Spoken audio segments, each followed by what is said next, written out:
पिछले लेक्चर में हम लोग डिफ्लेक्शन ऑफ बीम का कंजुगेट बीम मेथड देखे थे। कंजुगेट बीम मेथड में ये प्रॉब्लम देखे थे, इसको आधा बनाए थे, पूरा सॉल्व नहीं किए थे।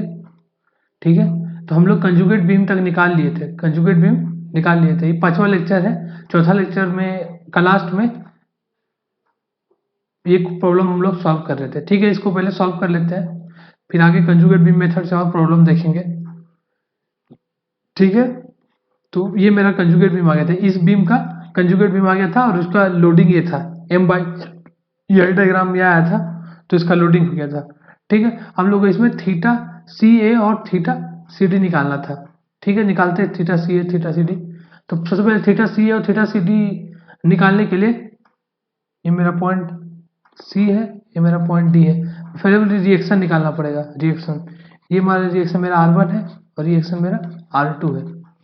ठीक है, तो इंडिविजुअली सारा लोड को कैलकुलेट करना पड़ेगा, सारा लोड को। तो ये लोड मेरा कितना आएगा, तो लोड को अलग से कैलकुलेट कर ले रहे हैं, क्योंकि लोड का मोमेंट भी लेना पड़ेगा। तो बार बार फिर ऐसा करने में थोड़ा आसानी होगा अगर इंडिविजुअली लोड को कैलकुलेट करिए। तो ये टोटल लोड कितना आएगा मेरा, half into 78/EI into total length कितना है, 39 है, 39। ये मेरा आ जाएगा, कैलकुलेट करिएगा, 1521/EI, 1521/EI। ये कितना होगा, ये हो जाएगा मेरा, रेक्टेंगल है तो length into breadth, 30/EI into 39 direct. कितना हो जाएगा, 1170/EI। टोटल है लोड, टोटल लोड ये मेरा कितना आ जाएगा, ये मेरा हो जाएगा, ट्रायंगल है, ट्रायंगल है तो कितना हो जाएगा, half into 96/EI into length कितना है, 12 मीटर है तो 12। कितना हो जाएगा मेरा टोटल, ये हो जाएगा मेरा 576/EI। ठीक है, सॉल्व करेंगे हम लोग को R1 R2 निकालना है। तो मेरा वर्टिकल डायरेक्शन में फोर्स 0 करेंगे। ठीक है, R1 R2 निकालने के लिए वर्टिकल डायरेक्शन में फोर्स 0 करेंगे और एक कोई पॉइंट के अबाउट सी या डी के अबाउट मोमेंट 0 करेंगे। ठीक है, तो आ जाएगा मेरा R1 R2। तो पहले वर्टिकल डायरेक्शन में करते हैं, तो R1 ऊपर है, R2 ऊपर है। ठीक है, एक साइड में लिख दिया वो लोग को। अब लिखेंगे फोर्स जो डाउनवर्ड डायरेक्शन में एक्ट कर रहा है उसको प्लस लिखेंगे राइट साइड में। तो कौन कौन सा नीचे एक्ट कर रहा है, तो ये 1170 नीचे एक्ट कर रहा है, 1170/EI प्लस ये 576 में नीचे एक्ट कर रहा है अपॉन EI, और वो ऊपर एक्ट कर रहा है रेक्टेंगुलर वाला 78/EI वाला, ये वाला ऊपर एक्ट कर रहा है, इसका डायरेक्शन अपवर्ड है। तो इसको माइनस करेंगे, इसको माइनस करेंगे, कितना हो जाएगा मेरा, -1521/EI। तो मेरा R1 प्लस R2 कितना आ जाएगा, R1 plus R2 equal to हो जाएगा मेरा 225/EI। एक ही क्वेश्चन मेरा ये आ गया।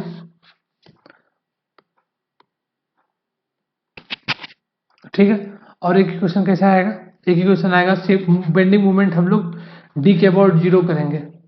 ठीक है, पॉइंट डी के अबाउट 0 करेंगे। बेंडिंग मोमेंट 0 करने के लिए सारा जो फोर्स है सेंट्रोइड पता होना चाहिए हम लोग को। सेंट्रोइड निकाल लेते जल्दी जल्दी अलग अलग से। इसका सेंट्रोइड यहाँ से कितना होगा, 2/3 ऑफ टोटल होगा, 2/3 ऑफ टोटल कितना हो जाएगा, 2/3 ऑफ टोटल लेंथ कितना है, 39, कितना आ जाएगा, 26 आ जाएगा, 26 मीटर। इसका कितना हो जाएगा, इसका बीचों बीच में आ जाएगा 39/2, 39/2, 39/2 कितना होता है, 19.5। इसका हो जाएगा, अलग कलर से देख लेते हैं, इसका हो जाएगा 19.5। इसका कितना हो जाएगा, इसका हो जाएगा यहाँ से यहाँ से यहाँ से 2/3 ऑफ ये 12 है, 2/3 ऑफ 12 कितना होता है, 2/3 ऑफ 12 चौका 8 हो जाएगा, 8 यहाँ से 8 होगा तो यहाँ से कितना हो जाएगा, 8 प्लस 12 20, 20 प्लस 15 35। तो यहाँ से 35 हो जाएगा, इसका यहाँ से 35 हो जाएगा। सबका सेंट्रोइड निकाल लिए, फोर्स भी हमको मालूम है, तो एरिया का मोमेंट लेने में हमको आसानी होगा। ठीक है, तो डी के अबाउट हमको एरिया का मोमेंट लेना है। सबसे पहले हम लोग और ट्रायंगुलर वाला का लेते हैं, ट्रायंगुलर वाला का। ट्रायंगुलर वाला कितना लोड है मेरा, 1521 है, 1521 क्लॉकवाइज को पॉजिटिव लेंगे। डी के अबाउट कैसा रोटेट कर रहा है, क्लॉकवाइज रोटेट कर रहा है। ठीक है, तो 1521 इंप्लाई करता है 1521/EI इंटू सेंट्रोइड 26 माइनस क्यों लिए। अब हम लोग इसका लेंगे, ये रेक्टेंगुलर वाला का रेक्टेंगुलर लॉ कितना हो जाएगा, ये एंटी क्लॉकवाइज एक्सिस में रोटेट करने की कोशिश कर रहा है, क्लॉकवाइज को पॉजिटिव लिए हम लोग, upon E I into 19.5 minus किसको ले रहे हैं, इसको ले रहे हैं, ये भी क्लॉक एंटी क्लॉकवाइज डायरेक्शन में रोटेट कर रहा है डी के अबाउट एंटी क्लॉकवाइज, तो इसलिए माइनस लिए हैं। तो कितना हो जाएगा 5 7 6 upon E I into 35। R1 को लेंगे, R1 का मोमेंट भी आएगा, R1 का भी मोमेंट आएगा, R1 इंटू कितना हो जाएगा 15, क्लॉकवाइज डायरेक्शन में रोटेट कर रहा है तो उसको पॉजिटिव लेंगे, R1 इंटू 15 इक्वल टू 0 हो जाएगा मेरा। ठीक है, यहाँ से मेरा R1 निकल जाएगा, कितना R1 निकल जाएगा, सॉल्व नहीं कर रहे हैं, 228.6 अपॉन ई आई, और फिर R1 प्लस R2 का वैल्यू हमको मालूम है, तो वहाँ से R2 भी निकल जाएगा, -3.6 अपॉन ई आई। मेरा R1 और R2 आ गया, R1 और R2 आ गया। अब हमको निकालना है, क्या निकालना है, थीटा सी डी निकालना है, और थीटा सी ए और थीटा सी डी निकालना है। थीटा सी ए क्या होगा मेरा पॉइंट सी के जस्ट राइट में, हम लोग पॉइंट सी के जस्ट राइट में हम लोग जो निकालेंगे अगर शियर फोर्स, वो मेरा आ जाएगा थीटा सी डी आ जाएगा, और जस्ट लेफ्ट में जब निकालेंगे, जस्ट लेफ्ट में पॉइंट सी के जस्ट लेफ्ट में, तो मेरा आ जाएगा वो थीटा एसी आ जाएगा, थीटा एसी आ जाएगा। ठीक है, तो वहां पॉइंट सी के पास कट कर देते हैं सेक्शन, और हम लोग देखते राइट पार्ट को, हम लोग देख रहे हैं राइट पार्ट को, तो पॉइंट सी के पास हम लोग कट कर दिए, पॉइंट सी के पास कट कर दिए, और हम लोग जस्ट राइट को भी देख रहे हैं, जस्ट राइट को देख रहे हैं, तो R2 हो जाएगा, R2 ये फोर्स कैसा था, ये नीचे, ये ट्रेंगुलर लोडिंग थोड़ा सा आएगा, पॉइंट सी के जस्ट पास में एकदम कट कर दिए, और राइट वाला पार्ट को देख रहे हैं, इसलिए R1 नहीं आएगा। एक बार हम लोग जस्ट राइट में देखेंगे और फिर एक बार जस्ट लेफ्ट में देखेंगे, तो अभी जस्ट राइट में देख रहे हैं, जस्ट राइट। ठीक है, और शियर निकाल रहे हैं, हमें शियर का डायरेक्शन क्या होगा हमको पता है, ऊपर होगा, और बेंडिंग मोमेंट ऐसा एम इधर होगा, और जो शियर है वही है थीटा किसके बराबर, थीटा सी डी के बराबर, शियर ही थीटा सी डी के बराबर, शियर निकालेंगे वही थीटा सी डी दे देगा। ठीक है, तो देखते हैं क्या कैसे निकालेंगे। तो R2 हमको पता है, यहाँ पे R2 कितना है, -3.6 अपॉन ई आई, ये फोर्स पता है, ये कितना है 30 अपॉन ई आई। इसमें थोड़ा प्रॉब्लम है, इसको कैलकुलेट करना पड़ेगा, कैसे कैलकुलेट करेंगे इसको, ये 39 मीटर में 78 का इंक्रीज हुआ है, यहाँ 39 है टोटल, 39, जब लोग 0 से 39 में बढ़े तो 78 का लिनियरली इंक्रीज हुआ है, तो ये कितना डिस्टेंस है 15 मीटर है, तो 15 मीटर में कितना होगा, 15 मीटर में 78 अपॉन 39 इंटू 15 इतना होगा। ठीक है, ये कैलकुलेट करेंगे तो 30 आ जाता है, तो कितना हो जाएगा ये वाला, ये मेरा 30 हो जाएगा। ठीक है, 30 हो जाएगा।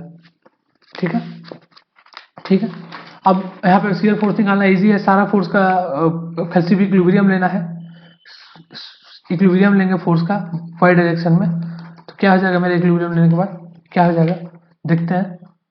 तो मेरा हो जाएगा 30, पहले इस किसका ले रहे हैं, पहले रेक्टेंगुलर वाला पोर्शन का ले रहे हैं, रेक्टेंगुलर वाला 30 अपॉन ई आई इंटू ये 15 metre 30 upon E I into 15, downward को पॉजिटिव ले रहे हैं,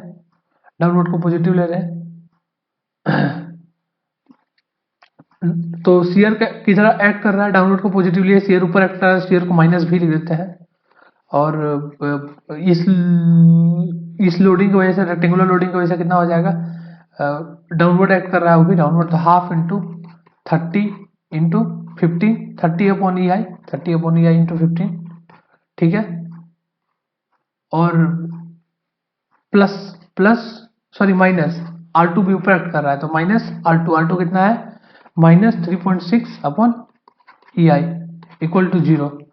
कैलकुलेट करेंगे तो कितना आ जाएगा मेरा, सीआर आ जाएगा 228.6 अपॉन ई आई, 228.6 अपॉन ई आई, तो वही मेरा क्या दे देगा, यही सीआर ही हो जाएगा मेरा, थीटा सी डी हो जाएगा सीआर मेरा, थीटा सी डी क्या होगा 228 अपॉन ई आई। क्यों होगा थीटा सी आई, क्योंकि कंजुगेट बीम में हम लोग जानते हैं कि कंजुगेट बीम में जो शेयर होता है वो रियल बीम में क्या होता है, रोटेशन होता है। अब हम लोग क्या करेंगे, अब जस्ट हम लोग जस्ट टू द राइट देखेंगे, just to the right, just to the right. अब हम लोग जस्ट टू द राइट अगर देखेंगे, जस्ट टू द राइट देखेंगे, जस्ट टू द राइट देखेंगे, जस्ट टू द राइट देखेंगे,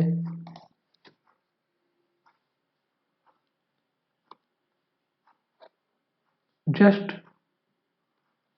टू द राइट देखेंगे, sorry just to the left देखेंगे, just to the left, just to the left, तो ये मेरा रिएक्शन भी आ जाएगा, ये रिएक्शन जो R1 है वो आ जाएगा। और R1 कितना है, R1 कितना है मेरा, वो है R1 मेरा है 228.6 अपॉन EI, 228 अपॉन EI।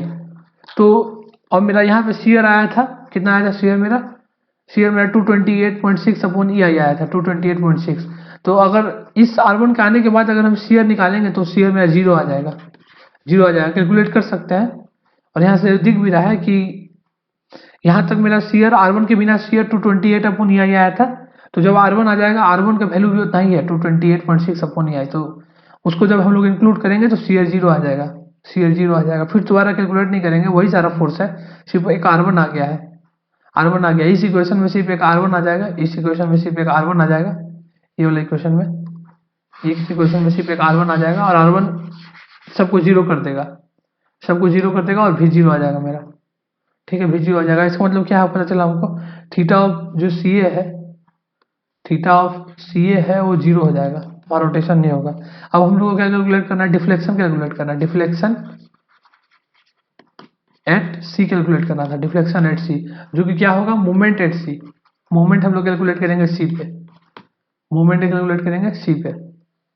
तो ठीक है, इसी फिगर से करते हैं, इस वाला से, इसी से करते हैं मोमेंट C पे कैलकुलेट, C पे मोमेंट कैलकुलेट करते हैं। तो इसका सेंट्रोइड कितना हो जाएगा, इसका सेंट्रोइड कितना हो जाएगा, इसका सेंट्रोइड, ये टोटल कितना 15 मीटर है, तो यहाँ से कितना हो जाएगा 2/3 ऑफ 15, 2/3 ऑफ 15 कितना आ जाएगा, 5, 10 आ जाएगा 3 मीटर, ठीक है।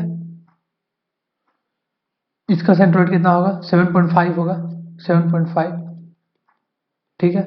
तो हम लोग यहाँ मोमेंट निकालेंगे, m निकालेंगे, m निकालेंगे, तो कैसे निकालेंगे हम लोग नेट जो मोमेंट है C के अबाउट 0 करेंगे, नेट मोमेंट C के अबाउट, तो m आएगा, m प्लस प्लस, ये कैसे रोटेट करना पड़ेगा, लोग कोशिश करेगा clock wise, half into 30 upon EI, 30 upon EI into, यहाँ से 10 आ रहा है तो यहाँ से कितना होगा, 5 होगा, 5 होगा। C के अबाउट हम लोग मूवमेंट 0 कर रहे हैं, m ऑफ C के अबाउट, इस सेक्शन का C के अबाउट मूवमेंट 0 कर रहे हैं, तो ये मेरा लिख रहे हैं equation, 30 upon EI into 15 into 5, ये डिस्टेंस मेरा 5 है, ये डिस्टेंस सेंट्रोइड का डिस्टेंस 5 है, यहाँ सेंट्रोइड है इसका, ठीक है, समझ में आ रहा होगा। 30 upon EI into 5 plus plus plus, इसका रोटेशन कैसा होगा C के अबाउट, इसका रोटेशन कैसा होगा C के अबाउट, रेक्टेंगुलर लोडिंग का, ये भी क्लॉकवाइज रोटेट करने की कोशिश कर रहा है, तो प्लस हो जाएगा, प्लस प्लस इसका भी कितना होगा 30 upon EI plus 30 upon EI into 30 upon EI into 15 into 7.5, इसका सेंट्रोइड का डिस्टेंस है, ठीक है, 7.5 है सेंट्रोइड का डिस्टेंस। और कितना, और किसका फोर्स का हो जाएगा, R2 का हो जाएगा, R2 एंटी क्लॉकवाइज डायरेक्शन में रोटेट कर रहा है, तो उसका नेगेटिव हो जाएगा, -3.6, R2 -3.6 अपॉन EI इंटू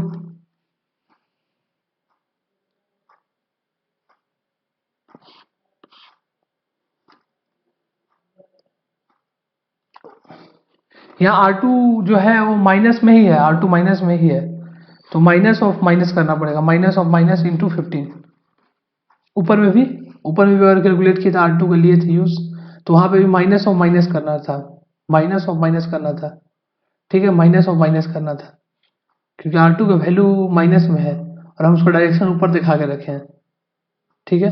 यहाँ जहाँ यूज किए थे वहाँ पे माइनस ऑफ माइनस करना होगा, ठीक है, ठीक है, इंटू 15 इक्वल टू 0 हम लोग करेंगे, तो मेरा m सबको उधर लेके जाएंगे, तो m मेरा आ जाएगा, m मेरा आ जाएगा, m मेरा आ जाएगा -2304 अपॉन EI ठीक है, 2304 अपॉन ई आई, ठीक है। और वही मेरा हो जाएगा एम जो कैलकुलेट किए थे सी पॉइंट पे, वही मेरा हो जाएगा डेल्टा सी जो कि आ जाएगा minus of 2304 upon E I, ठीक है। यही मेरा आंसर हो जाएगा, यही मेरा आंसर हो जाएगा, ठीक है। समझ में आया होगा। हम लोग मूवमेंट निकाले। अब हम लोग अगला देखते हैं कंजुगेट बीम मेथड का यूज, ठीक है।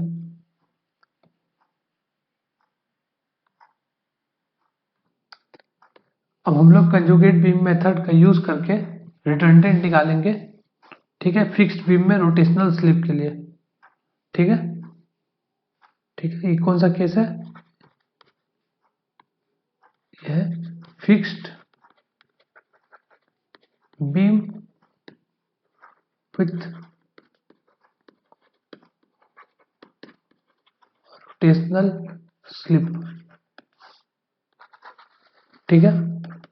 क्या होता है रोटेशनल स्लिप? मतलब कि जैसे फिक्स्ड बीम है, फिक्स्ड बीम में यहाँ फिक्स्ड है, यहाँ फिक्स्ड है, ए फिक्स है, बी फिक्स है, तो एक जो मेरा जॉइंट है बी जॉइंट, वहाँ पे जो रोटेशन मेरा जीरो होता है, लेकिन जीरो ना होके कोई थीटा रोटेशन हो गया, ठीक है, थीटा रोटेशन हो गया, उसी को रोटेशनल स्लिप बोलते हैं।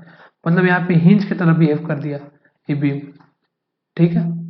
इफ सॉरी सपोर्ट जो है, सपोर्ट वो हिंज की तरह बिहेव करने लगा, वहाँ पे रोटेशन हो गया, ठीक है, तो उसको रोटेशनल स्लिप बोलते हैं, रोटेशनल स्लिप बोलते हैं। और एक इनफिक्स्ड है, ठीक है। तो रोटेशनल स्लिप के केस में मूवमेंट क्या होगा वो हम लोग देखेंगे। जब रोटेशनल स्लिप होता है तो भी मूवमेंट जनरेट हो जाता है, कोई लोड बिना लगे हुए के कारण भी मूवमेंट जनरेट हो जाता है, उसको हम लोग देखेंगे, ठीक है। तो हम लोग क्या करेंगे, eight a distance of x पे सेक्शन कट करेंगे और बेंडिंग मोमेंट निकालेंगे। पहले रिएक्शन निकालेंगे हम लोग, रिएक्शन R1 और R2 है रिएक्शन मान लीजिए, तो रिएक्शन निकालेंगे। या फिर आर ए और आर बी है, आर ए और आर बी है। तो यहाँ पे हम बेंडिंग मूवमेंट का डायरेक्शन कैसे लिए? हर बार हम लोग ऐसे ले रहे थे, ऐसे इस तरह, लेकिन इस बार हम क्लॉकवाइज लिए, एंटी क्लॉकवाइज लिए। क्यों लिए एंटी क्लॉकवाइज? क्योंकि अगर बेंडिंग मोमेंट जो है यहाँ पे जो मोमेंट है वो अगर एंटी क्लॉकवाइज डायरेक्शन में, सॉरी क्लॉकवाइज डायरेक्शन में लग रहा होता तो इसको इसको रोटेट नहीं होने देता, उसको सीधा कर देता। इसलिए थीटा थीटा जो रोटेट हो गया है, अगर वो ऐसे लग रहा होता तो वो उसको रोटेट नहीं होने देता, वो सीधा कर देता। वही यही जो मोमेंट है एम बी, वही रोटेट किया है इसको थीटा से। ये जो मोमेंट एम बी है वही इसको थीटा से रोटेट किया है, इसलिए इसको एंटी क्लॉकवाइज लिए, ठीक है। समझा दिए, कोई दिक्कत नहीं है। अब हम लोग आर ए कोई भी पॉइंट ए या बी के अबाउट मोमेंट जीरो लेके और है ना आर निकाल लेंगे, आर ए आर बी। तो ए के अबाउट मोमेंट जीरो करते हैं तो क्या आ जाएगा मेरा, एम ए और एम बी के टर्म में आर ए आर बी आ जाएगा। तो एम बी क्लॉकवाइज पॉजिटिव ले रहे हैं तो M B positive plus M A भी क्लॉकवाइज है पॉजिटिव, माइनस ए के अबाउट जीरो का, ए के अबाउट जीरो करें तो आर बी कैसा आएगा, आर बी क्लॉकवाइज है, R B into L equal to zero. तो मेरा आर बी क्या हो जाएगा, minus of M A plus M B by L, ठीक है, ठीक है। इसका मतलब आर बी जो है वो नीचे लग रहा है, वो नीचे माइनस आया है, इसका मतलब नीचे लग रहा है, M A plus M B by L. Vertical direction में फोर्स का समेशन जीरो होगा, और ये दोनों फोर्स के अलावा कोई फोर्स नहीं लग रहा है, तो नेट इक्विलिब्रियम में लाने के लिए इसको ऊपर लगना होगा उतना ही वैल्यू से, कितना, M A plus M B by L, ठीक है। आ गया मेरा दोनों reaction M A M B के टर्म में, और अब हम एम ए एम बी निकालेंगे। तो पहले हम लोग क्या कर रहे हैं, एक्स डिस्टेंस पे मोमेंट निकाल ले रहे हैं, एक्स डिस्टेंस पे मोमेंट निकाल ले रहे हैं। कितना आएगा एक्स डिस्टेंस पे मोमेंट? हम डायरेक्ट मोमेंट के सिखाए निकालने के लिए क्या करेंगे, लेफ्ट पार्ट को देख रहे हैं, लेफ्ट पार्ट को देख रहे हैं, डायरेक्ट हम लोग क्लॉकवाइज को पॉजिटिव और एंटी क्लॉकवाइज को नेगेटिव। तो इसके वजह से मोमेंट कितना आएगा, रिएक्शन की वजह से, रिएक्शन की वजह से आएगा M A plus M B by L into x, minus इस मोमेंट की वजह से ये एंटी क्लॉकवाइज है तो डायरेक्ट माइनस एम ए, ये हो जाएगा मेरा माइनस एम ए, ये हो जाएगा मेरा bending moment eight a distance of x, ठीक है। इसको रीअरेंज करते हैं तो इसको ऐसे भी लिख सकते हैं हम लोग, M A into x by L minus M A वाला सबको एक साथ कर लिए, plus M B into x by L. M B को अलग कर लिए, एम ए को अलग कर लिए, एम ए वाला सबको एक साथ कर लिए और एम बी वाला को एक साथ कर लिए। अब इस बीम को हम लोग कंजुगेट बीम में चेंज करेंगे। तो ये फिक्स सपोर्ट है, फिक्स सपोर्ट है तो क्या किस में चेंज हो जाएगा, फ्री में चेंज हो जाएगा। फिक्स सपोर्ट मेरा फ्री में चेंज हो जाएगा। और वो सपोर्ट कैसा सपोर्ट था, ये कैसा सपोर्ट है, ये मेरा फिक्स सपोर्ट नहीं है, इसमें रोटेशन हो रहा है। तो ऐसा सपोर्ट होना चाहिए जिसमें रोटेशन हो रहा है, मतलब थीटा आ रहा है, थीटा आ रहा है मतलब सीआर आना चाहिए और डिफ्लेक्शन जीरो है, मतलब मूवमेंट नहीं आना चाहिए। तो कौन सा सपोर्ट होगा, कौन सा सपोर्ट होगा, हिंज सपोर्ट होगा। हिंज सपोर्ट में सीआर आता है लेकिन डिफ्लेक्शन जीरो रहता है, मतलब तो मूवमेंट जीरो हो जाएगा। ठीक है, अब हम लोग देखते हैं लोडिंग, लोडिंग कैसे होगा। एम बाई आई डायग्राम देखना पड़ेगा लोडिंग के लिए, एम बाई आई डायग्राम। तो ये वाला पोर्शन का, ये वाला पोर्शन का एम बाई आई डायग्राम कैसे बनेगा और ये वाला पोर्शन का कैसे बनेगा देखते हैं।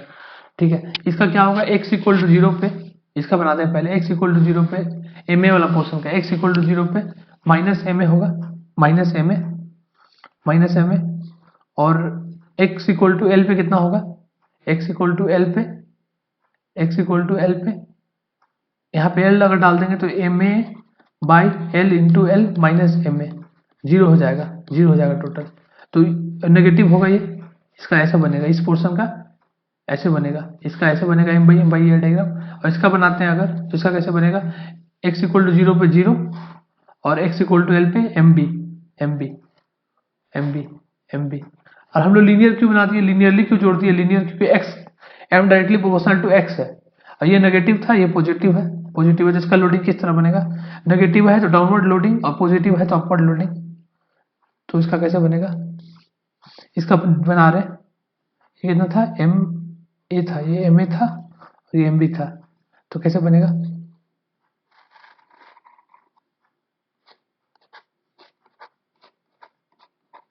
कितना हो जाएगा, M A upon E I. और इसका कैसे बनेगा, इसका ऐसा बनेगा, ये पॉजिटिव था तो डाउनवर्ड लोडिंग, कितना हो जाएगा, M B upon E I. ठीक है, ठीक है, ये मेरा कंजुगेट बीम हो गया। ये नेगेटिव है मेरा, ये नेगेटिव है और ये पॉजिटिव है। ठीक है, मतलब नीचे लोडिंग है, सॉरी उल्टा बना दिया इसको, ऊपर अपवर्ड लोडिंग होगा, इसमें अपवर्ड लोडिंग होगा, अपवर्ड लोडिंग। ठीक है, ये मेरा कंजुगेट बीम हो गया, कंजुगेट बीम। अब कंजुगेट बीम में हम लोग क्या करेंगे, क्या करेंगे, deflection, deflection of B, deflection of B क्या है in real beam, deflection of B in real beam क्या है, जीरो है, जीरो है। इसका मतलब मूवमेंट क्या होगा, बेंडिंग मूवमेंट क्या होगा, बेंडिंग मूवमेंट कंजुगेट बीम में बी पे, ये बी है मेरा, बेंडिंग मूवमेंट क्या होगा कंजुगेट बीम में, bending movement of conjugate beam at B कितना होगा, जीरो होगा, जीरो होगा। तो बेंडिंग मूवमेंट बी पे लिखते हैं, कैसे लिखेंगे, कैसे लिखेंगे, बी पे बेंडिंग मूवमेंट, पहले इस फोर्स का इस फोर्स का फोर्स निकालेंगे, इसका फोर्स, इसका फोर्स निकालेंगे और इसका मोमेंट लेंगे, और इस फोर्स, इसका फोर्स निकालेंगे, इसका मोमेंट लेंगे।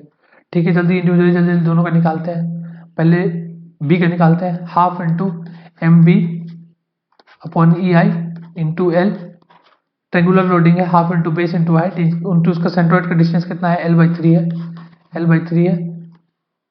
इसका सेंट्रोइड का डिस्टेंस कितना है, यहाँ से एल बाई थ्री है, एल बाई थ्री। और इसका कितना है, इसका टू एल बाई थ्री है, यहाँ से टू एल बाई थ्री है। ठीक है, उसका कितना हो गया, minus half into M A upon E I into L into two L by three equal to zero. तो मेरा यहाँ से आ गया M B minus two M A equal to zero. तो एम ए मेरा क्या आ गया, एम बी बाई टू आ गया, एम ए मेरा क्या आ गया, एम बी बाई टू आ गया। ठीक है, उसी तरह मेरा क्या है, रोटेशनल स्लिप कितना है, rotational slip, rotational slip of real beam at B कितना है, थीटा है, थीटा है, थीटा है। तो क्या होगा रोटेशनल स्लिप, तो मेरा शियर फोर्स क्या होगा, shear force in conjugate beam, shear force in conjugate beam क्या होगा, at B in conjugate beam क्या होगा, थीटा होगा। तो शियर निकालते हैं बी पे, तो फोर्स का दोनों फोर्स का क्या होते हैं माइनस करेंगे और निकालेंगे। तो निकालते हैं minus M A into 2 half into base into height कर रहे हैं into L plus M B upon 2 half into base into height कर रहे हैं। ट्रेंगल का एरिया निकाल रहे हैं, दोनों ट्रेंगल का एरिया दोनों थीटा के बराबर होना चाहिए। ठीक है, यहाँ से थीटा मेरा आ गया minus of M A plus M B by 2 into L. ठीक है, एम ए मेरा क्या है, एम बी बाई 2 है, एम ए मेरा क्या है, एम बी बाई 2 है plus M B upon 2 into L. ठीक है, तो यहाँ से मेरा थीटा कितना आ गया, थीटा आ गया मेरा एम बी एल अपॉन 4 हमको निकालना था एम बी, तो एम बी मेरा आ गया, एम बी आ गया 4 थीटा अपॉन एल आ गया, ये निकालना था हमको। और एम ए क्या है, एम बी का आधा है, हाफ है एम बी का, तो कितना हो जाएगा 2 थीटा अपॉन एल। ठीक है, समझ में आ गया होगा। ऐसा ही हम लोग अगला केस देखते हैं, अगला केस एक और केस। ठीक है, जो केस हम लोग है ना, तो उसमें भी देखे थे, मोमेंट एरिया मेथड से भी देखे थे, इससे भी देखेंगे हम लोग। ठीक है, अगला केस, ये मेरा अगला केस है। इसमें सपोर्ट बी जो है वो सेटल कर गया है डेल्टा से डाउनवर्ड डायरेक्शन में। ठीक है, तो हम मोमेंट का डायरेक्शन पहले ही बता चुके हैं इसमें कैसे एक्ट करेगा। ठीक है, मोमेंट एम बी कैसे एक्ट करेगा, एंटी क्लॉकवाइज डायरेक्शन में एक्ट करेगा, क्यों एक्ट करेगा, ये बता चुके हैं पिछले लेक्चर में मोमेंट एरिया वाला में।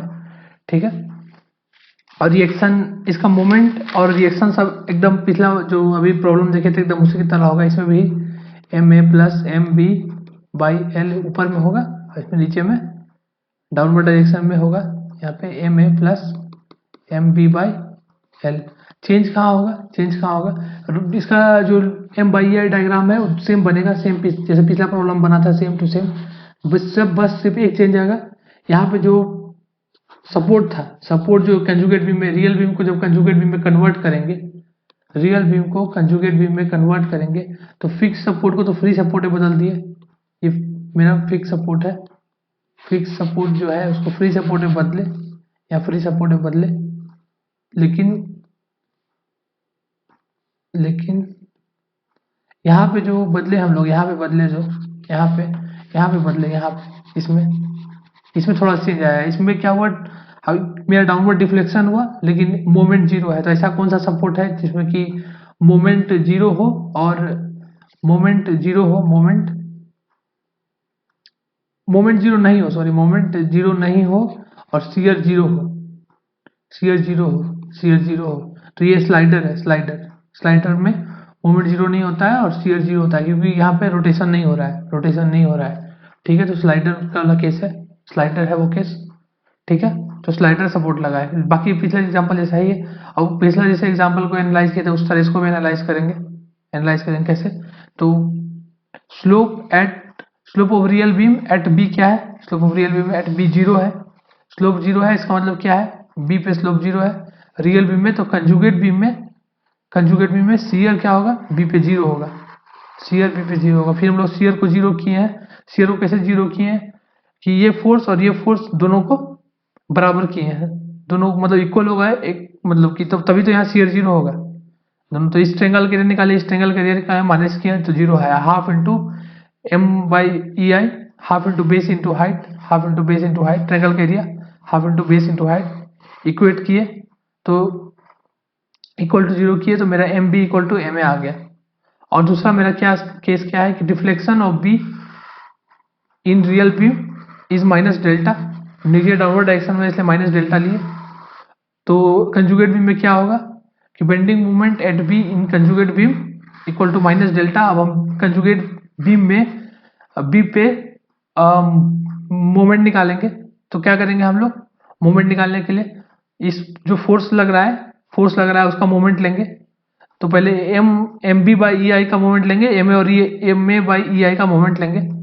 तो दोनों का मोमेंट लिए हम लोग, पहले M B by E I force लिए, ये मेरा फोर्स है, ये मेरा फोर्स है, उसका सेंट्रोइड का डिस्टेंस है ये, फिर ये मेरा फोर्स है, इसका सेंट्रोइड का डिस्टेंस है, दोनों को माइनस किए, एक ऊपर था एक नीचे था इसलिए माइनस किए, अलग अलग मतलब रोटेशन था, अलग रोटेशन था।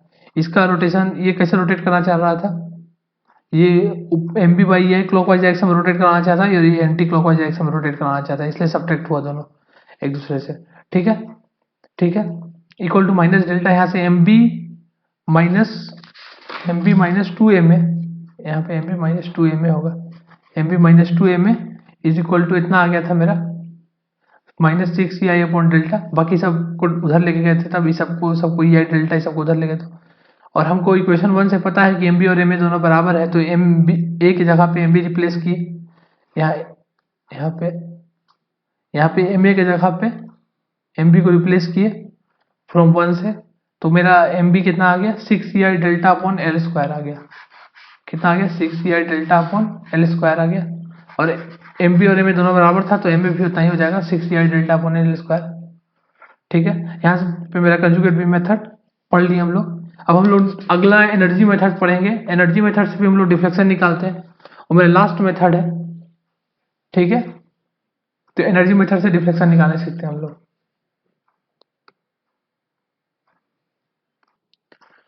अब हम लोग को डिफ्लेक्शन, एनर्जी मेथड से डिफ्लेक्शन निकालने के लिए पहले हम लोग को कुछ एनर्जी का कॉन्सेप्ट समझना पड़ेगा। ठीक है, हम लोग यहाँ क्या देख रहे हैं, डिफ्लेक्शन यूजिंग एनर्जी मेथड। ठीक है, तो पहला हम लोग कंजर्वेशन ऑफ एनर्जी प्रिंसिपल क्या होता है वो जानते हैं, conservation of energy principal, conservation of energy principal, the work done by all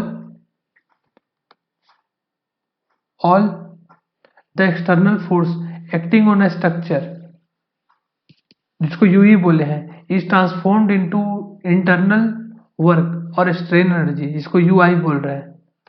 तो जितना वर्क किया जाएगा एक्सटर्नल फोर्स के द्वारा वो ट्रांसफॉर्म हो जाएगा इंटरनल वर्क में, उसी को स्ट्रेन एनर्जी भी बोला जाता है, इंटरनल वर्क को भी, which is developed when structure deform, वो तब डेवलप होता है जब स्ट्रक्चर डिफॉर्म होता है। ठीक है, तो मेरा क्या है, U E equal to U I, that is external work done equal to internal work done, और इंटरनल वर्क डन को ही एनर्जी बोलते हैं। अच्छा, जो एक्सटर्नल वर्क होगा वो हम लोग कैलकुलेट करेंगे और उसको हम लोग बाद में एनर्जी बोल देंगे कि इतना ही एनर्जी स्टोर हुआ है। ठीक है, ठीक है, अब हम लोग देखेंगे हम लोग एक्सटर्नल वर्क डन। ठीक है, due to axial force, axial force के वजह से एक्सटर्नल वर्क देखेंगे। ठीक है, ठीक है, तो ग्रेजुअल फोर्स अप्लाई हो रहा है, कौन सा, ये रॉड है, मेरा रॉड है, उसमें ग्रेजुअली है ना पी फोर्स अप्लाई किया जा रहा है, पी फोर्स अप्लाई किया जा रहा है। कैसे अप्लाई किया जा रहा है, पूरा जीरो से धीरे धीरे बढ़ा के पी तक लाया जा रहा है, और डिफ्लेक्शन भी जीरो से डेल्टा हो रहा है, जीरो से डिफ्लेक्शन जीरो टू डेल्टा हो रहा है ग्रेजुअली। ठीक है, जीरो टू डेल्टा ग्रेजुअली हो रहा है।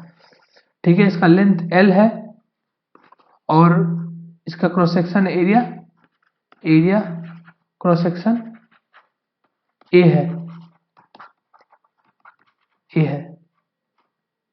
ठीक है, एरिया क्रॉस सेक्शन ए है, तो इसका इलोंगेशन होगा, धीरे धीरे फोर्स लगाएंगे तो इलोंगेशन होगा। तो जब फोर्स मेरा, डायग्राम देखते हैं हम लोग, जब धीरे धीरे मेरा जीरो से फोर्स स्टार्ट होगा, जीरो से फोर्स स्टार्ट होकर पी तक पहुंचेगा, जब मेरा पी होगा फोर्स तब होगा मेरा डिफ्लेक्शन, ये मेरा इधर डिफ्लेक्शन है, इधर मेरा डिफ्लेक्शन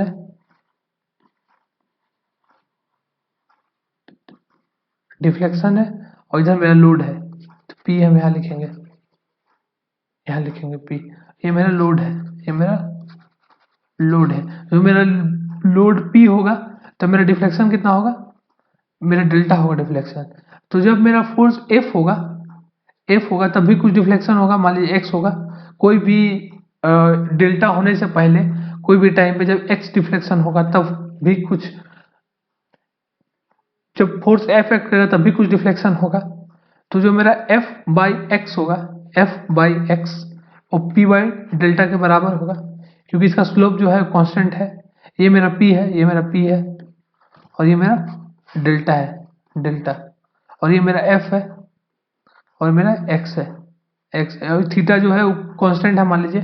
तो एफ बाई एक्स और पी बाई डेल्टा इक्वल होगा, तो एफ इक्वल टू क्या लिखेंगे, पी एक्स बाई डेल्टा। ठीक है, F P x by delta होगा। कोई भी जब एक्स डिफ्लेक्शन होगा तो मेरा फोर्स होगा पी एक्स बाई डेल्टा। ठीक है, तो external work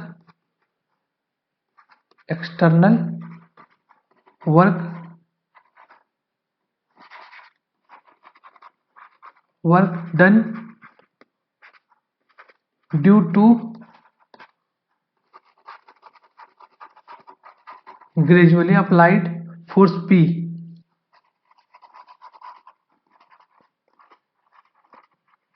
force P is, उसके बाद मान लीजिए एक्स डिफ्लेक्शन, एक्स जब था मेरा डिफ्लेक्शन, तब मेरा था जो फोर्स फोर्स मेरा एफ था जब मेरा डिफ्लेक्शन एक्स था। उसके बाद से और थोड़ा डिफ्लेक्शन हुआ dx। ठीक है, ठीक है, तो मेरा कितना हो जाएगा, external work done due to gradually applied force P, वो हो जाएगा 0 से delta F into d x. ये हो जाएगा कि नहीं, कि मेरा और जो थोड़ा सा फोर्स और लगाया, थोड़ा सा हल्का सा फोर्स और बढ़ाए, हल्का सा फोर्स, और dx डिफ्लेक्शन हुआ, dx डिफ्लेक्शन हुआ। ठीक है, dx डिफ्लेक्शन हुआ। ठीक है, एकदम थोड़ा सा बढ़ाया फोर्स, तो हम उसी का इंटीग्रेशन होगा, मेरा टोटल जो मेरा एक्सटर्नल वर्क होगा F इंटू डी एक्स का इंटीग्रेशन 0 से डेल्टा तक, वही मेरा वर्क देगा एक्सटर्नल वर्क। दैट इज हम लोग यूई को लिख सकते हैं, यूई को 0 से डेल्टा एफ ऑफ dx, और एफ मेरा क्या है, एफ मेरा क्या है, पी एक्स बाई डेल्टा है इंटू डी एक्स। इसको कैलकुलेट करेंगे तो पी डेल्टा बाई 2 आ जाएगा मेरा, 2p डेल्टा बाई 2 आ जाएगा। तो यू मेरा एक्सटर्नल वर्क कितना आ जाएगा, p डेल्टा बाई 2। ये हम लोग एक्सटर्नल वर्क निकाल रहे हैं, एक्सटर्नल वर्क जो कि क्या आ रहा है, जो कि आ रहा है area under load displacement curve. मतलब क्या हो रहा है, मतलब क्या बोल रहा है, मतलब ये वाला ये एरिया के बराबर आ रहा है, इस एरिया के बराबर, ये जो एरिया है ना, इसके अंदर जो एरिया है ना उसके बराबर आ रहा है, इसके अंदर जो एरिया है उसके बराबर आ रहा है। इसका एरिया कितना, ट्रायंगल है ये, ट्रायंगल का कितना एरिया होगा, इस ट्रायंगल का एरिया कितना होगा, half into P into delta होगा। तो ठीक है, इस ट्रायंगल का एरिया के बराबर आ जाएगा मेरा एक्सटर्नल वर्क, वही बोल रहा है, लोड डिस्प्लेसमेंट कर्व उसी को बोल रहा है। ठीक है, अगर हम लोग इस तरह मोमेंट के वजह से देखें, ड्यू टू मोमेंट भी हम लोग देखें, तो यही कॉन्सेप्ट से मोमेंट पे भी हम लोग ग्रेजुअली अप्लाइड मोमेंट लगा रहे हैं। मान लीजिए किसी भी बीम में एम मोमेंट लग रहा है, तो मान लीजिए थीटा रोटेशन हुआ, तो मेरा क्या होगा, एक्सटर्नल वर्क 0 से थीटा तक में एम डी थीटा का इंटीग्रेशन करेंगे तो हाफ एम थीटा आ जाएगा, इसी तरह। ठीक है, ग्रेजुअल मोमेंट रहना चाहिए, ग्रेजुअल मोमेंट।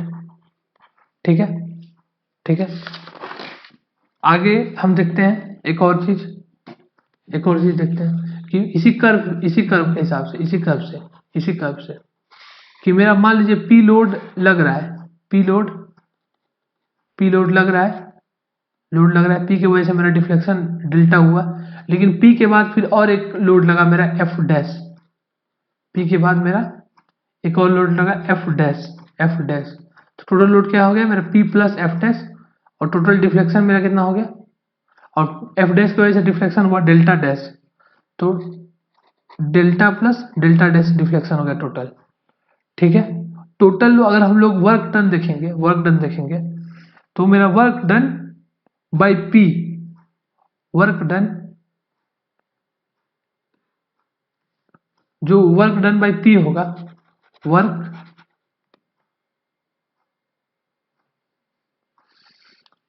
इसमें क्या कॉन्सेप्ट है कि वर्क डन बाय पी मेरा जो होगा, work done by P during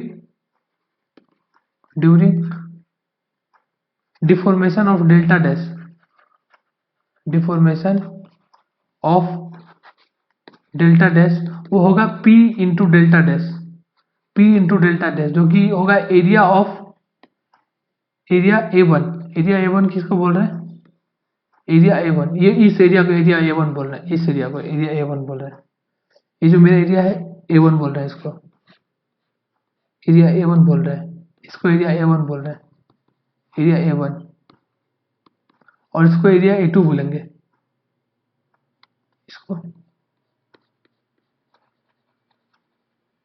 इसको एरिया A2 बोलेंगे, इसको एरिया A2 बोलेंगे, एरिया A2। क्या कॉन्सेप्ट है इसके पीछे कि हमको पता है कि जो M by E load deformation curve है, उसका एरिया जो है हमको क्या देता है, उसका एरिया हमको एनर्जी देता है, उसका एरिया हमको एनर्जी देता है।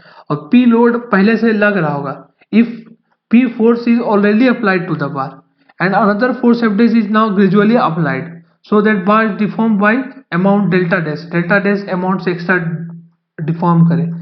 तो हमको पता है कि ये जो पूरा एरिया निकालेंगे हम लोग, ये जो पूरा एरिया, ये वाला एरिया, ये हमको देगा एनर्जी, ये हमको देगा एनर्जी, ये हमको देगा एनर्जी, एक्सटर्नल एनर्जी, एक्सटर्नल या एक्सटर्नल वर्क डन, ठीक है, एक्सटर्नल वर्क डन बोलेंगे हम लोग, एक्सटर्नल वर्क डन, ठीक है। तो उसमें P के द्वारा जो है वर्क मिलेगा, P के द्वारा जो वर्क डन मिलेगा वो P इंटू डेल्टा डैश मिलेगा, P इंटू डेल्टा डैश, और F डैश के द्वारा जो वर्क डन मिलेगा वो एरिया A2 से पता चलेगा, एरिया A2 से पता चलेगा, एरिया A2 से पता चलेगा। और वो कितना होगा, half into F dash into delta dash, जो कि ये वाला एरिया है, ये वाला एरिया जिसको हम लोग अधिक काला से दिखा है, ये वाला एरिया, ठीक है। मतलब कोई लोड अगर पहले से लग रहा है, पहले से लगा हुआ है और उसके बाद कोई डिफ्लेक्शन हो रहा है, तो डायरेक्ट वो लोड इंटू डिफ्लेक्शन हो जाएगा मेरा, वो लोड इंटू वो जो डिफ्लेक्शन हुआ वो मेरा क्या दे देगा, वो लोड इंटू डिफ्लेक्शन मेरा क्या दे देगा, उसका द्वारा वर्क डन दे देगा। उसमें हाफ लगाने का जरूरत नहीं है, हाफ लगाने का जरूरत नहीं है, ठीक है। सिमिलरली हम लोग मोमेंट का भी कॉन्सेप्ट बोल सकते हैं कि मान लीजिए अगर कोई मोमेंट M पहले से लग रहा है, M मोमेंट पहले से लगा हुआ है और उसके चलते थीटा हुआ है रोटेशन, थीटा रोटेशन हुआ है, और फिर कोई M डैश मोमेंट आ गया, M डैश मोमेंट की वजह से थीटा डैश रोटेशन हुआ, तो work done by M, work done by M in rotation of theta dash कितना हो जाएगा, direct M into theta dash हो जाएगा।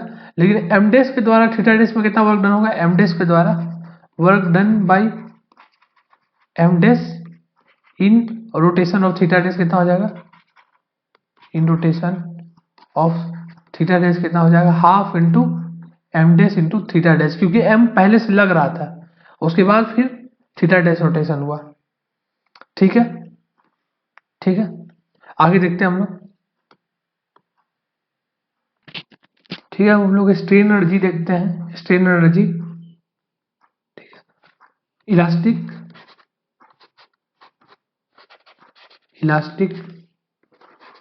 स्ट्रेन एनर्जी UI, ठीक है, कितना होगा कौन सी चीज में। तो पहले रॉड के लिए देखते हैं, रॉड के लिए पहला एग्जांपल हम लोग रॉड का ही देखे थे, रॉड के लिए देखते हैं इलास्टिक स्ट्रेन एनर्जी कितना होगा। रॉड उसमें P लोड लग रहा है, P लोड, उसकी वजह से उसका डिफ्लेक्शन हो रहा है, डेल्टा का डिफ्लेक्शन हो रहा है, उसमें उसका एरिया क्रॉस सेक्शन एरिया कितना है, ए है। तो हमको क्या पता था, पहला मेथड हम पहला जो पढ़े थे कंजर्वेशन ऑफ, क्या पढ़े थे, कंजर्वेशन ऑफ एनर्जी प्रिंसिपल पढ़े थे, उसमें हम क्या बताए थे, UE बराबर UI, हम लोग UE हम लोग कैलकुलेट करेंगे, UE कितना आया था मेरा, half into P into delta, और हमको पता है कि रॉड में कितना होता है, डिफ्लेक्शन मेरा कितना होता है, PL अपॉन AE होता है, PL अपॉन AE, तो डेल्टा का जगह डाल देंगे half into P L upon A, तो कितना आ जाएगा मेरा पी स्क्वायर अब एल अपॉन 2a आ जाएगा। एक्सटर्नल वर्क डन वही हो जाएगा मेरा, इंटरनल इलास्टिक स्ट्रेन एनर्जी वही हो जाएगा मेरा, वही हो जाएगा मेरा internal elastic strain energy P square L upon 2a। ठीक है, ये हो जाएगा मेरा इलास्टिक स्ट्रेन एनर्जी। अभी इलास्टिक स्ट्रेन एनर्जी बेंडिंग के में देखते हैं। इलास्टिक स्ट्रेन एनर्जी बेंडिंग में देखते हैं। तो हम लोग क्या जानते हैं, डी यू आई स्मॉल एकदम हम लोग एनर्जी देख रहे हैं, छोटा एनर्जी एकदम स्मॉल रोटेशन के लिए, तो half into M into D theta देख चुके हैं पहले हम लोग। ठीक है, half into M into D theta. D U I कैसा आया है, हम लोग डी यू ई पहले देख चुके हैं, डी यू ई कितना होता है half into M into d theta पहले देख चुके हैं, यहाँ देखे थे हम लोग। फिर उसको इंटीग्रेट किए थे तब मेरा आया था half M into d theta, half M into theta आया था, और मेरा डी यू ई आया था, डी यू ई हम लोग D U E equal to D U I होगा। ठीक है, तो यहां से मेरा क्या आ जाएगा हाफ इंटू एम इंटू, हमको क्या पता है D theta by D X equal to M by E I होता है, एम बाई ई आई हम लोग पहले पढ़ चुके हैं। डी थीटा की जगह बैठा देंगे, क्या बैठा देंगे M D x upon E आई, M D x upon E आई, तो क्या आ जाएगा डी यू आई मेरा क्या आ जाएगा M square d x upon 2 E I, और यू ई मेरा क्या आ जाएगा, यू ई मेरा हो जाएगा integration of M square d x upon 2 E I. ठीक है, M square d x upon 2 E I. अब हम लोग इस केस में और इस केस में क्या डिफरेंस है, इसमें डायरेक्ट हम लोग इसमें एम इंटू थीटा लिख दिए थे, यहाँ पे डायरेक्ट हम लोग इंटीग्रेट किए थे तो एम इंटू थीटा लिख दिए थे यहाँ पे, क्योंकि यहाँ बेंडिंग मोमेंट कांस्टेंट था, यहाँ पे बेंडिंग मोमेंट कांस्टेंट था, इसीलिए हम लोग direct M half M into theta लिख दिए थे। वहाँ बेंडिंग मोमेंट को हम लोग कांस्टेंट नहीं मान रहे, बेंडिंग मोमेंट कांस्टेंट नहीं है, एक्स का फंक्शन है बेंडिंग मोमेंट, इसलिए इसको डायरेक्ट नहीं लिखे, एक्स का फंक्शन है बेंडिंग मोमेंट इसलिए इसको नहीं लिखे। यहाँ भी हम जो पहला केस देखे थे, पहला केस यहाँ पे पी लोड है ना कांस्टेंट था, पी लोड है ना कांस्टेंट है, पी लोड अगर मान लीजिए पी अगर एक्स का फंक्शन है, मतलब हर जगह यहाँ पे हर जगह पी लग रहा है, हर जगह पी लग रहा है, लेकिन अगर पी मान लीजिए वेरिएबल है एक्स का फंक्शन है, तो उसके लिए भी इक्वेशन चेंज हो जाएगा, कैसे चेंज हो जाएगा, कैसे चेंज हो जाएगा, तो फोर एक्सियल लोड ऐसा हो जाएगा यू आई बराबर integration of P square x का फंक्शन है पी अपॉन 2a, ऐसा हो जाएगा। ठीक है, ऐसा हो जाएगा, पहला में कांस्टेंट था इसलिए ऐसा हो रहा था। दूसरा में टॉर्सन के लिए क्या हो जाएगा, टॉर्सन के लिए U I equal to T square d x upon 2 हो जाएगा।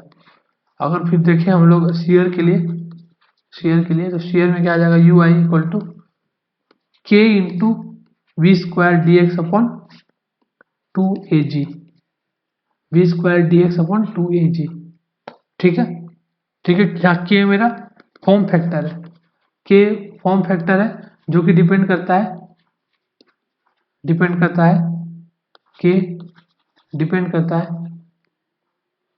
Depends on the shape of cross section पे।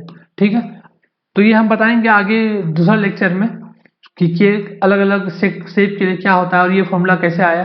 अभी हम डायरेक्ट लिख दिए, जहाँ पे हम लोग एनर्जी डिस्कस करेंगे अच्छा से, वहाँ पे हम लोग यहाँ पे डिफ्लेक्शन डिस्कस कर रहे हैं और सिर्फ एनर्जी हम लोग निकालने सीख रहे हैं, इसलिए यहाँ पे ज़्यादा फॉर्मूला को डिस्कस नहीं कर रहे हैं। इस फॉर्मूला को डिस्कस करेंगे जब हम लोग एनर्जी अच्छा से देखेंगे, तब कौन सा लोड के लिए कितना एनर्जी आता है सब भी देखेंगे।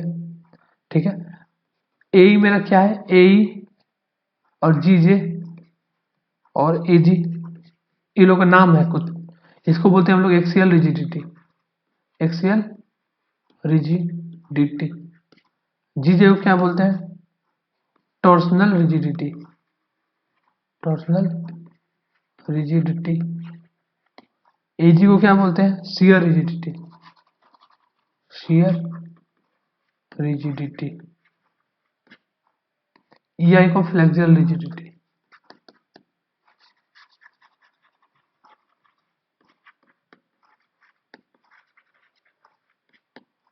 और एक चीज जान लीजिए कि स्टिफनेस क्या होता है? स्टिफनेस रिजिडिटी बाई लेंथ होता है स्टिफनेस। ठीक है, ये टॉस में मिलेगा हम लोग को। ई आई अपॉन एल हम लोग बहुत ज़्यादा टॉस में कैलकुलेट करते हैं स्टिफनेस बार बार। ठीक है,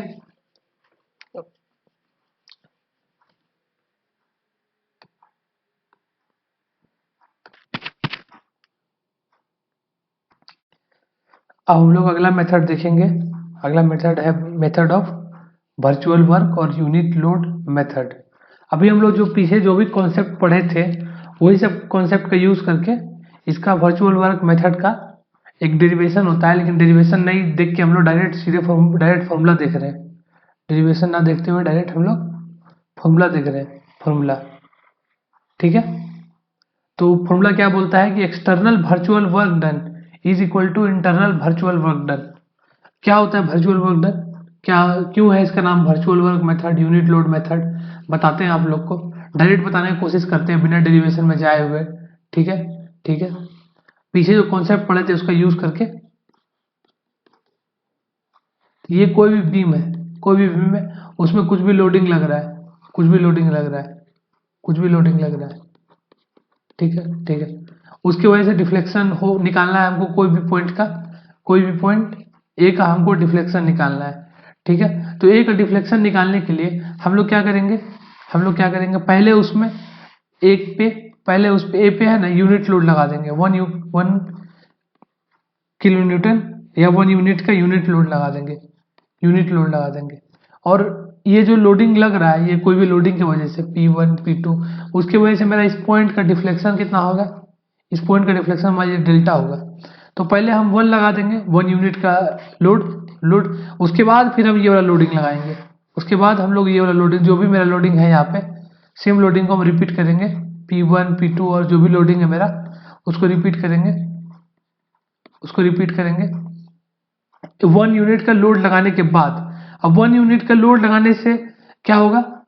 1 यूनिट का लोड लगाने से क्या होगा? क्या होगा? मटेरियल के अंदर भी कुछ इंटरनल, जब 1 यूनिट का लोडिंग लगाएंगे हम लोग, 1 यूनिट का लोडिंग लगाएंगे तो मेरा मटेरियल के अंदर भी कुछ फोर्स डेवलप होगा। मटेरियल के अंदर कुछ D you internal force develop होगा, इंटरनल फोर्स डेवलप होगा मटेरियल के अंदर। ठीक है, तो अभी हम लोग क्या पढ़े थे? अभी हम लोग क्या पढ़े थे कि पहले से कोई लोड लग रहा है, पहले से अगर कोई लोड लग रहा है और उसके बाद फिर उसके बाद कोई लोड लगाया जाए और उसके वजह से कोई डिफ्लेक्शन हो, ये मान लीजिए कोई पॉइंट सी है, मेरा पॉइंट ए की जगह पॉइंट सी है, पॉइंट सी, तो ये और डिफ्लेक्शन डेल्टा सी हो रहा है। और मान लीजिए यूनिट लोड पहले से लग रहा है, अप्लाइड हो रहा है, और उसके बाद फिर मेरा ये सारा लोडिंग लगा, ये सारा लोडिंग लग के उसके बाद डिफ्लेक्शन, एक्स्ट्रा डिफ्लेक्शन, पहले से कुछ डिफ्लेक्शन हुआ था और फिर डिफ्लेक्शन हुआ डेल्टा सी, सी पॉइंट का डिफ्लेक्शन डेल्टा सी हुआ, तो मेरा क्या हो जाएगा? एनर्जी क्या हो जाएगा? 1 इंटू डेल्टा सी हो जाएगा। क्या हो जाएगा? External external external virtual work done क्या हो जाएगा? एक्सटर्नल वर्चुअल क्या हो जाएगा? 1 इंटू डेल्टा सी हो जाएगा। और इंटरनल क्या हो जाएगा? इंटरनल वर्चुअल वर्क डन, कि इंटरनल में कोई फोर्स डेवलप हुआ था 1 की वजह से, 1 जब यूनिट का लोड लगाए थे तब अंदर में यहाँ पे कोई फोर्स डेवलप हुआ था, यहाँ पे कोई फोर्स डेवलप हुआ था, force D you internal force develop हुआ था। और उसके बाद जब मेरा लोडिंग लगा, जब ये वाला मेरा लोडिंग लगा, जब मेरा ये वाला लोडिंग लगा, ये जो लोडिंग है मेरा, जो भी लोडिंग है P1 P2 वाला या W जो लोड है वो लगा, उसके बाद फिर इसके अंदर भी कुछ डिफ्लेक्शन हुआ होगा DL का, तो उसके चलते भी जो हुआ इंटरनल वर्चुअल वर्क डन हुआ, उसको हम लोग इंटरनल वर्चुअल वर्क डन बोल रहे हैं। उस कितना होगा? वो DU पहले से लग रहा था DU, उसके बाद फिर DL मेरा और थोड़ा डिस्प्लेसमेंट हुआ लोडिंग लगने की वजह से, इसको हम लोग इंटरनल वर्चुअल वर्क डन बोल रहे हैं। तो इसी को बोलते हैं हम लोग, इसको बोलते हैं 1 इंटू डेल्टा सी को एक्सटर्नल वर्चुअल वर्क डन, और D you into D L को बोलते हैं इंटरनल वर्चुअल वर्क डन, जहाँ वन मेरा क्या है, वर्चुअल फोर्स है, वन मेरा वर्चुअल फोर्स है, और मेरा डेल्टा सी जो है वो रियल डिस्प्लेसमेंट है, लोड की वजह से डिस्प्लेसमेंट है, लोड की वजह से डिस्प्लेसमेंट। डी यू क्या है, मेरा वर्चुअल लोड है, वर्चुअल लोड मतलब क्या है, यूनिट लोड की वजह से जो इंटरनल फोर्स आया वो है, और डीएल में क्या है, रियल डिस्प्लेसमेंट है, रियल डिस्प्लेसमेंट, रियल डिस्प्लेसमेंट जो उस बॉडी के अंदर हुआ। इस कॉन्सेप्ट का यूज करके हम लोग डेल्टा सी कैलकुलेट कर लेते हैं, डेल्टा सी न्यूमेरिकल के थ्रू देखेंगे। वन मेरा क्या है, unit load applied at the point at which deflection is to find out. कहाँ पे यूनिट लोड लगाते हैं, जहाँ पे डिफ्लेक्शन हम लोग को फाइंड करना था, उसी पॉइंट पे हम लोग यूनिट लोड लगाते हैं। डेल्टा सी क्या है, deflection rotation due to external load, external load की वजह से जो डिफ्लेक्शन रोटेशन है वही है मेरा डेल्टा सी। डी यू क्या है, डी यू हम बता दिए कि internal load developed due to unit load, internal load developed due to unit load, internal load. DL क्या है, deflection due to internal, deflection of internal element due to external load, external load की वजह से कितना deflection हो रहा है अंदर में। अब इसका नाम वर्चुअल वर्क क्यों नाम है, वर्चुअल वर्क नाम क्यों है, यूनिट लोड में से नाम क्यों है, क्योंकि वन एक्चुअली में लग नहीं रहा है, वन यूनिट का लोड, ठीक है, हम लोग अपने तरफ से लगा रहे हैं एक्स्ट्रा वन का लोड, और उसके बाद फिर उसको देख रहे हैं, एनालाइज कर रहे हैं, ठीक है, तो इसलिए वन लग नहीं रहा है, और तो इसलिए इसका नाम वर्चुअल वर्क है, वन हम लोग लगा रहे हैं, इसलिए यूनिट लोड भी इसलिए नाम है क्योंकि वन यूनिट का लोड लग रहा है, वन यूनिट का लोड लग रहा है, ठीक है, ठीक है, ठीक है।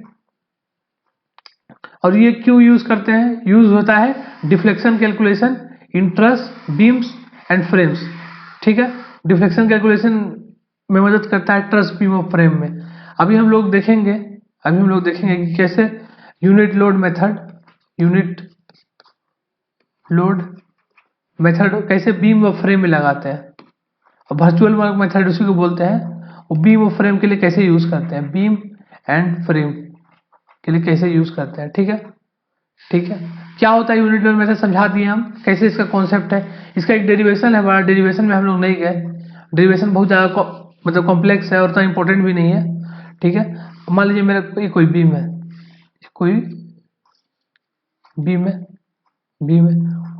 उसमें कोई भी लोडिंग लग रहा है, रेंडम ऐसा कुछ भी लोडिंग लग रहा है, ठीक है, और मेरा कोई पॉइंट ए है, उसका हमको डिफ्लेक्शन निकालना है, कितना डिफ्लेक्शन हुआ इस लोडिंग की वजह से, कितना डिफ्लेक्शन हुआ, कैसे निकालेंगे हम लोग यहाँ पे क्या करेंगे, ए पे मेरा क्या है, अब ए पे पहला में हम लोग क्या करेंगे, वन यूनिट का लोड लगा देंगे ए पे, वन यूनिट लोड एट ए पे वन यूनिट का लोड लगा देंगे, और लोड लगा देंगे। उसके बाद क्या करेंगे,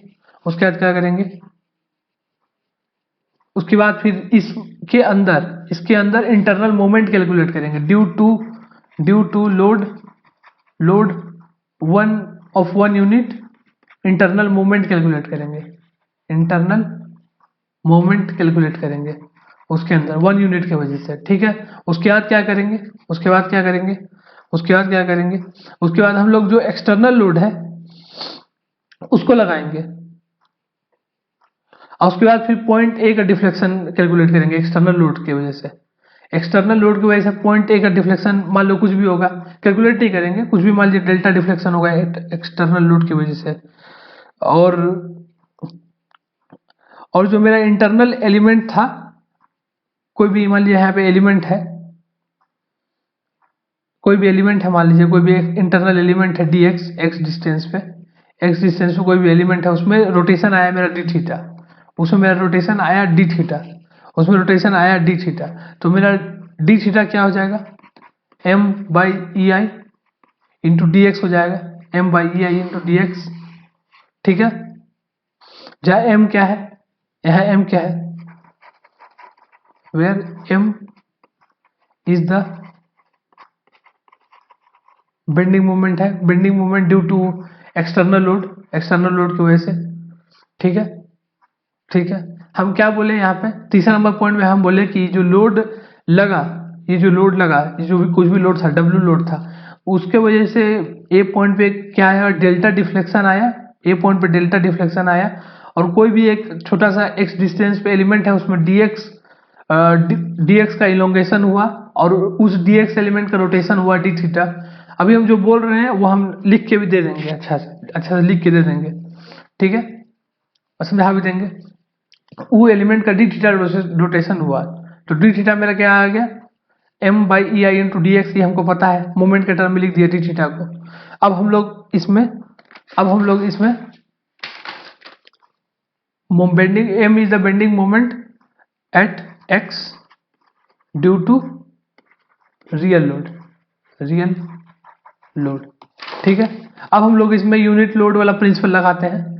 यूनिट लोड और वर्चुअल वर्क वाला प्रिंसिपल क्या होता है, एक्सटर्नल वर्चुअल वर्क, एक्सटर्नल बराबर इंटरनल होता है, एक्सटर्नल वर्चुअल वर्क और इंटरनल वर्चुअल वर्क एक बराबर होता है, एक्सटर्नल वर्चुअल वर्क बराबर इंटरनल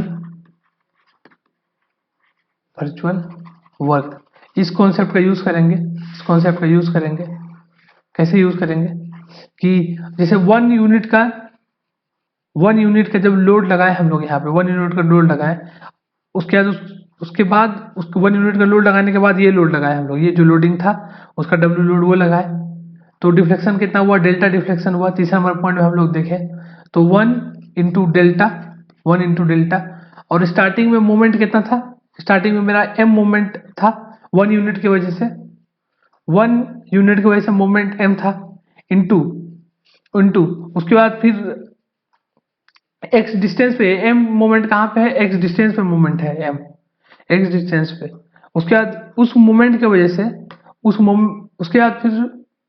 उसके बाद फिर जब मेरा लोडिंग लगा, लोडिंग लगने की वजह से क्या हुआ, x डिस्टेंस पे dx इलोंगेशन हुआ, और इस एलिमेंट का dx एलिमेंट का रोटेशन हुआ d थीटा, तो m इंटू डी थीटा करेंगे हम लोग, m into d theta. Load रहता तो p इंटू डेल्टा करते, ठीक है, यूनिट, ठीक है। External virtual work, internal virtual work मेरा क्या होता है, क्या था मेरा ऊपर में, internal virtual delta u virtual load था।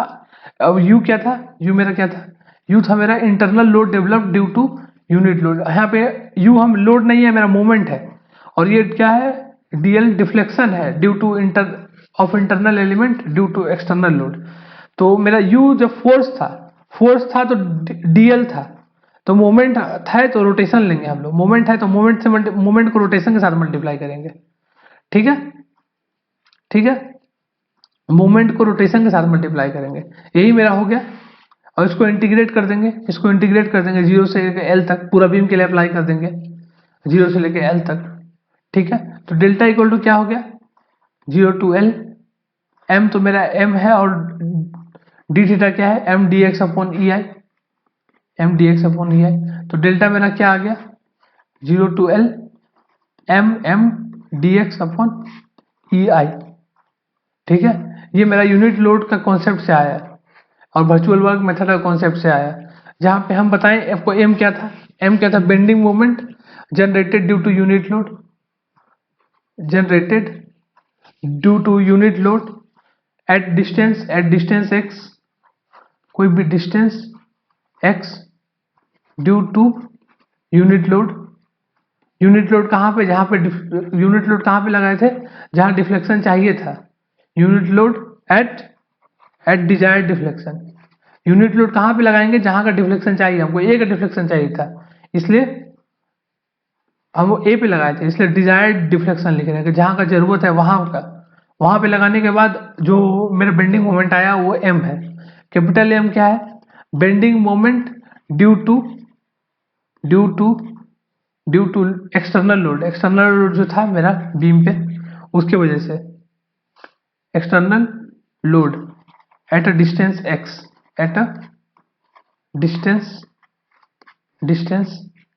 x, ठीक है। अगर हम लोग उसी तरह सिमिलरली इसको ऐसे भी जैसे यहाँ पे हम लोग को डिफ्लेक्शन चाहिए था, डेल्टा चाहिए था, तो हम लोग वो लगाए, तो थीटा का चाहिए रहेगा, थीटा, तो मेरा ये फॉर्मूला हो जाएगा M theta M D x upon E I. अच्छा एम थीटा क्या है मेरा, एम थीटा क्या है, एम थीटा क्या है, एम थीटा क्या है, bending moment eight the location, eight the location, location जहां पे थीटा चाहिए, मान लीजिए एक पॉइंट पे चाहिए, at the location of differential element dx due to unit couple, due to unit couple, unit couple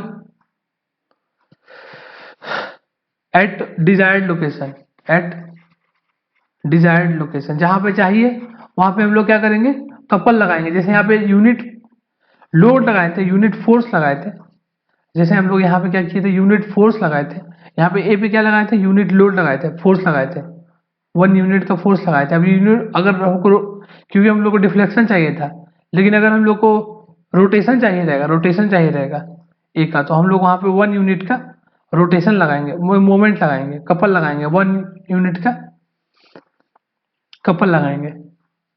ठीक है, इसको हम लोग अगला बार है ना, नेक्स्ट लेक्चर में हम लोग इस फॉर्मूला से न्यूमेरिकल देखेंगे तो और ज़्यादा क्लियर होगा। ठीक है, थैंक यू।